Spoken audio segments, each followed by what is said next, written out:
Pakistan Muslims వచ్చి మన అందరినీ చంపేశారు, మన వాళ్ళందరూ పారిపోయారు. హిందువులు ఎవరికి దమ్ము లేదు, అందరూ పారిపోయారు. మన వాళ్ళు రేప్ చేశారు, మన వాళ్ళని చంపేశారు. ముస్లిమ్స్ వచ్చి గాంధీ గారు నోరు మూసి కూరుకోండి అన్నాడు, అందరూ ఊరుకుండిపోయారు. ఇదో ప్రచారం. ఒక్కసారి స్టాటిస్టిక్స్ చూడండి, ఇప్పుడు నెట్లోనే ఉన్నాయన్నీ. పాకిస్తాన్ విడిపోయింది, ఇండియా విడిపోలా. పంజాబ్ అనే రాష్ట్రం విడిపోయింది. పంజాబ్ అనే రాష్ట్రం పాకిస్తాన్ గాను పంజాబ్ గాను ఉండిపోయింది. పంజాబ్లో ఎంతమంది ముస్లిమ్స్ మిగిలారు, విడిపోయినటువంటి పంజాబ్లో ఎంతమంది హిందువులు మిగిలారు ఒకసారి చూడండి. ఇక్కడ అసలు ఎవరో మిగల, మొత్తం చంపేశారు వీళ్ళు. అక్కడ కనీసం 4% ఉన్నారు ఇంకా. అలాగే రేప్ కేసులు, అబ్డక్టెడ్ కేసులు అన్నీ ఉన్నాయి. మీరు నెట్లోకి వెళ్తే అంటే దొరుకుతాయి. హిందువులు ఎంతమంది మిస్ అయిపోయారో ముస్లిమ్స్ అంతమంది మిస్ అయిపోయారు. ఇటు అంతే అయ్యాయి. అక్కడ జరిగింది ఒక భయంకరమైనటువంటి నరమేధం. పక్కవాడు ఇంటి పక్కడు కొట్టేసుకున్నారు. అది మళ్ళీ రాకూడదు అనేదే ఇండియా ఆలోచన, అది ఎప్పుడు బతికుండాలనేదే పాకిస్తాన్ ఆలోచన. ఎందుకంటే పాకిస్తాన్కి ఇంక డెవలప్మెంట్ లేదు. వాళ్ళకి ఎంతసేపు హిందువులు కొట్టేస్తారు, మన వచ్చి జాగ్రత్త అని అలా మిలిటరీ రూల్లోనే రన్ అవుతున్నారు వాళ్ళు. మనకి ఇప్పుడు అది పెట్టే ప్రయత్నం చేస్తున్నారు. 140 కోట్లని ఉన్నాం మనం, 30 కోట్లు లేని వాళ్ళు ఎప్పుడైనా మన వచ్చి ఏం కొడతారు? అసలు ఎన్నిసార్లు చెప్పాను నేను, వాళ్ళ బడ్జెట్ ఏంటి, మన బడ్జెట్ ఏంటి, మన పెర్ క్యాపిటా ఇన్కమ్ ఏంటి, మన జీడిపి ఏంటి, మన లెవెల్ ఏంటి? అసలు పాకిస్తాన్ చూసి భయపెట్టే పరిస్థితి ఇక్కడ తీసుకొస్తున్నారు ఈవేళ. మాటికి ముస్లింలు అంటే ఎక్కడి నుంచో వచ్చారు. ఎక్కడి నుంచి వచ్చారు? ఇక్కడ మన వాళ్ళే. నీ ముత్తాత బ్రదరు ఇస్లాంలోకి పోయాడు. అలాగే మన పక్కన ఎవరినైతే గుళ్ళోకి రానివ్వలేదో వాళ్ళందరూ ఇస్లాంలో కొందరు పోయారు, క్రిస్టియానిటీలో కొందరు పోయారు. బాగుంది, అందులో ఉన్నారు. నీకేంటి నష్టం? ఇవాళ ఏ పరిస్థితి తీసుకొస్తారంటే మళ్ళీ ప్రపంచవ్యాప్తంగా మన సోఫియా ఖురేషిని పెట్టారు. సోఫియా ఖురేషిని తీసుకొచ్చి పక్కన కూర్చోబెట్టుకు చెప్పారు. ఆ సోఫియా ఖురేషి ఎవరు రాని చూశాను నేను. చూస్తే ఈవిడ భార్య, ఈవిడ భర్త తాజుద్దీన్, ఆయన కల్నల్ ఇండియన్ మిలిటరీలో. ఈవిడ తండ్రి కాదు తాత ఝాన్సీ లక్ష్మీబాయి చేసినప్పుడు పోరాటంలో ప్రధానమైనటువంటి సైన్యాధికారి పాత్ర వహించిన కుటుంబం ఇది. ఝాన్సీ లక్ష్మీబాయి ఆర్మీలో ఉన్నటువంటి ముస్లిం కుటుంబం. ఇవన్నీ బయటికి రాకూడదు అని అలా పక్కన పెట్టేసి మనమే అనుకుని, లేదు ఈ గొడవ బ్రిటిష్ వాళ్ళు పెట్టిన తర్వాతే వచ్చింది. ఈవేళ దాన్ని బీజేపీ వారు రాజకీయ కారణాల కోసం ప్రోత్సహిస్తే ఇప్పుడు అర్థమైంది ఏంటి? మళ్ళీ ఈయన ఇండియాలో మాత్రం ముస్లిమ్స్ హిందువులు కొట్టుకోవాలి, ప్రపంచవ్యాప్తంగా మాత్రం ముస్లిమ్స్ అందరినీ ఈయన వెళ్ళి కావలించుకుంటారు, వాళ్ళతో స్నేహం చేస్తారు. అసలు ఇండియన్ కల్చర్ ఏంటంటే ఒక్క మాట చెప్తే మీకు అర్థమైపోతుంది. ఇదేమి అనుకుని ప్లాన్ చేసింది కాదు, ఆటోమేటిక్గా జరిగింది. బంగ్లాదేశ్ని విడిపోయింది పాకిస్తాన్ నుంచి. మెయిన్ పాత్ర అమెరికా వ్యతిరేకం చేసినా సరే ఇందిరాగాంధీ రష్యా సహాయంతో పాకిస్తాన్లో డైరెక్ట్గా వెళ్ళి ఆక్యుపై చేసి ముజిబుర్ రహమాన్కి అప్పచెప్పేశారు. అప్పటికి మేమంతా పెద్దవాళ్ళయ్యాం. మాకు రేడియో న్యూస్ తెలిసేంత వయసు ఉంది, పేపర్ చదివేంత వయసు ఉంది. ఆ వేళ లిస్టు చూడండి. ఇండియన్ ఎయిర్ ఫోర్స్ మెయిన్ పాత్ర వహించింది. ఇండియన్ ఎయిర్ ఫోర్స్ డైరెక్ట్గా ఆ ఫ్లైట్స్ని చూసే పాకిస్తాన్ ఆర్మీ వాళ్ళు పైనుంచి, ఇది ఎప్పుడు 72లో పైనుంచి విమానాలు వచ్చేస్తున్నాయి ఇండియన్ విమానాలు అనేటప్పటికి భయపడిపోయి బంకర్స్లో దూరిపోయి పారిపోయారు. ఆ మొత్తం ఆపరేషన్ రన్ చేసినటువంటి ఎయిర్ ఫోర్స్కి ఇండియన్ ఎయిర్ ఫోర్స్ కమాండర్ పేరు ఇద్రిస్ హసన్ లతీఫ్. అదొక ముస్లిం అతను. బంగ్లాదేశ్ అనేటువంటి పాకిస్తాన్ అనేటువంటి ముస్లిం కంట్రీలో భాగమైనటువంటి బంగ్లాదేశ్ అనే దాన్ని విడదీయటంలో దేశాన్ని ఏర్పరచడంలో ప్రధాన పాత్ర వహించిన ఒక ఇండియన్ ముస్లిము ఇద్రిస్ హసన్ లతీఫ్ అతని పేరు. అక్కడితో అయిపోలేదు. ఆర్మీ కమాండర్ ఎవడు మనందరికీ తెలుసు, మానెక్ షా. మానెక్ షా అంటే పార్సీస్ అంటే ఇండియన్స్ కాదు వాడు, హిందూస్ కాదు వాడు. పార్సీలు అంటే ఇరాన్ నుంచి పారిపోయి వచ్చిన వాడు. ఎవరైతే అక్కడ సంతకం పెట్టాడో అవి ఫోటోలు కూడా చాలా మనం చూస్తూనే ఉంటాం. పాకిస్తాన్ వాడిని ఎలా కూర్చోబెట్టారు, ఇండియా తరఫున ఒకడు కూర్చున్నాడు, ఇద్దరు సంతకాలు పెట్టి లొంగిపోతున్నాం అని సంతకం పెట్టాడు పాకిస్తాన్ వాడు. మనకి మేము ఒప్పుకుంటున్నాం అని మనవాడి సంతకం పెట్టాడు. మనవాడి పేరేంటి? జగ్జిత్ సింగ్ అరోరా, సిక్కు.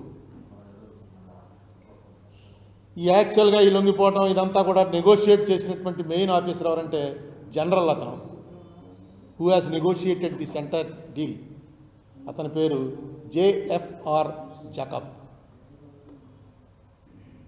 ఇది ఇండియా. ఇవాళ ప్రపంచంలో ఇండియాని ఎవడో కూడా ఇది ఈ కంట్రీలో ఈ తప్పులు ఉన్నాయి, మత ఛాందసమైన కంట్రీ అని అనుకోవడానికి వీలు లేని పరిస్థితి తీసుకురావడానికి ఇదేమి ప్లాన్ చేసి పెట్టింది కాదు. అప్పుడేమీ గొడవలు లేవు. యాదృచ్ఛికంగా జరిగిన దాంట్లో టాప్ పొజిషన్స్ ఉన్న వాళ్ళందరూ అన్ని మతాల వాళ్ళు, ప్రపంచంలో ఉన్నటువంటి అన్ని ముఖ్యమైనటువంటి మతాల వాళ్ళు టాప్ లెవెల్లో ఉన్నారు. ఈ మెసేజ్ చూడగానే అర్థమవుతుంది. ఓ పక్కన అదేమో ఇస్లామిక్ కంట్రీ, ఇంకో పక్కన ఇది సెక్యులర్. సెక్యులర్ అంటే అదే.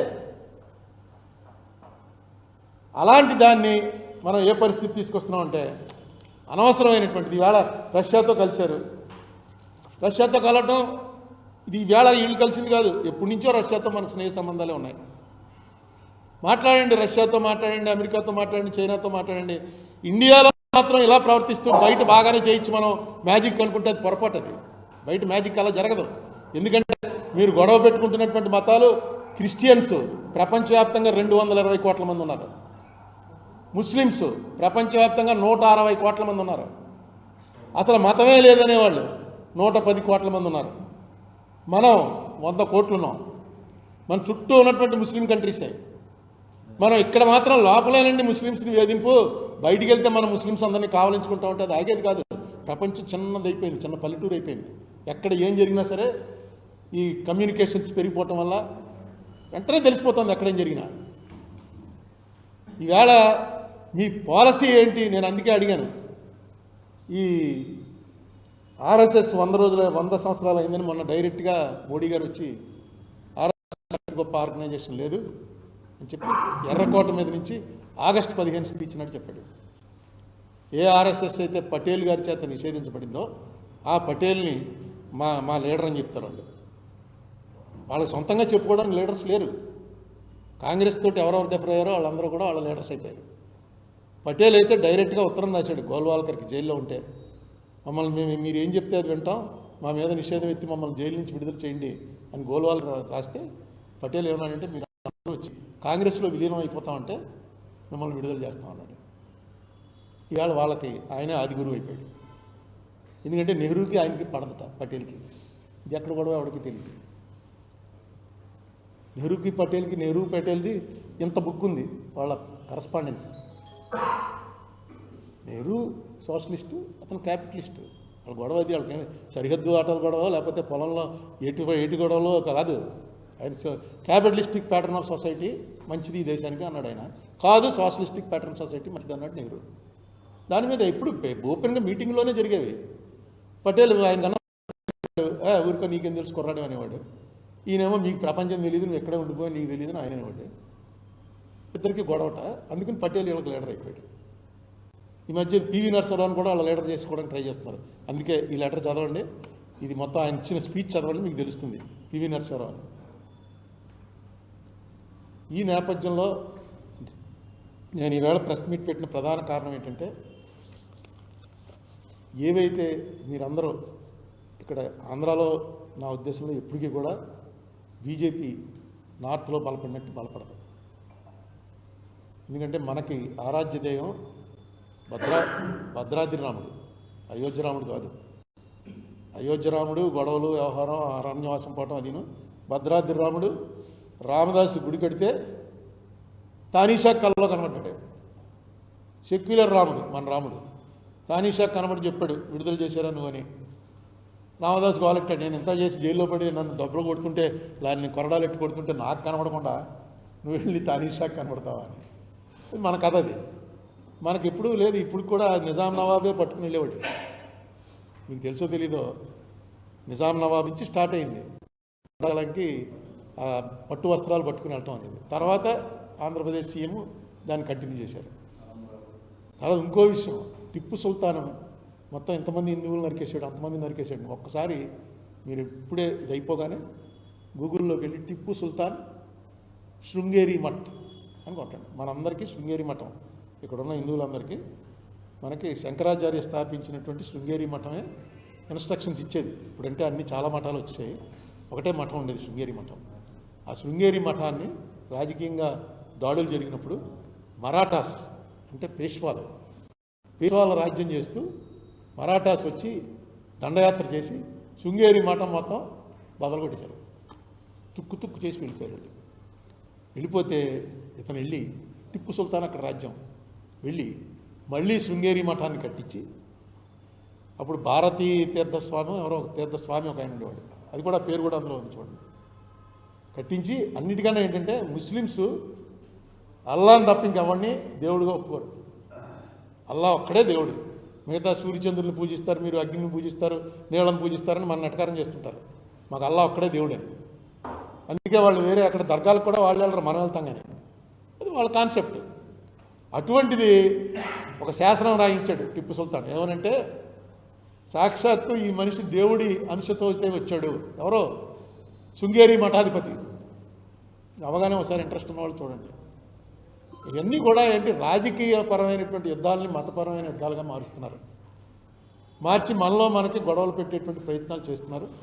ఆ ప్రయత్నాలని ఈవేళ ఎందుకంటే రిలవెంట్ ఇది కాబట్టి, December 6th కాబట్టి, అందరం మర్చిపోయినా మన రాజమండ్రిలో మనం మర్చిపోలేం కాబట్టి నేను ఒకసారి మీకు చెప్తున్నాను. మనకి ఇంత చేసి ఇప్పుడు బ్రహ్మాండంగా ఉంది పరిపాలన. వేళ ఏదో కృష్ణకుమార్ ఏదో పంపాడు, ఏంటది బొంబాయి నుంచో ఢిల్లీ నుంచో సముద్రంలో దుబాయ్కి వేసేస్తున్నారట. మీరు చూసారా? అది సముద్రంలోంచి దుబాయ్కి వేస్తున్నారట. ఒక వీడియో పెట్టాడు ఒక ఆయన, పెట్టి దాంట్లో గ్రాఫిక్స్ అన్నీ పెట్టాడు. అంటే మనం ఆ సముద్రంలో వెళ్తుంటే ఇలా అద్దంలో చూస్తే తిమింగలాలు, చేపలు అన్నీ కనబడుతుంటాయి ఆ ట్రైన్లో వెళ్తుంటే. మనకు నిద్ర వచ్చిందనుకోండి, అలా ఆటోమేటిక్గా ఆ సీటు పక్క కింద అయిపోతుంటుంది. ఏ సీటుకి ఆ సీటు ఎంత టెంపరేచర్ కావాలంటే అంత టెంపరేచర్ పెట్టుకోవచ్చు. ఎలా వర్ణించాడంటే దాన్ని, నాకు నిజంగా ఇలా వచ్చేసిందా టెక్నాలజీ. కింద నుంచి వెళ్తూ చేపలు చూసుకుంటూ వెళ్ళాలంటే ఇంకెవడో విమానం ఎక్కుతాడు. సముద్రం మధ్యలోంచి వెళ్ళడం ఉన్నాయి, చాలా చోట్ల ఉన్నాయి. కానీ టన్నల్ ఉంటుంది, టన్నల్లోంచి వెళ్ళిపోతుంది. ఏంట్రా అని చెప్పి ఏఏలో చూశాను. చూస్తే వాడు క్లియర్గా రాశాడు, ఇది మీరు అడిగింది ప్రస్తుతం జరుగుతున్న ప్రచారం గురించి అడిగారు. ఇదంతా కూడా ఉత్తి తప్పు, అబద్ధం. అద్దాల్లోంచి పెట్టిన సమస్య లేదు. అద్దాలు గిద్దలు బద్దలైపోతాయి. కింద వాటర్ ఇంత ఎలాసిటీతో ఉంటుంది. మీరు ఏఏలో దేన్నైనా ఒకసారి అడగండి, తెలుస్తుంది మీకు. ఎందుకు ఈ కథలు ప్రచారం చేస్తున్నారంటే, మోదీ అన్నవాడు ఆయనే చెప్పాడు, నేను మామూలు మనిషిని కాదు, నేను దేవుడిని.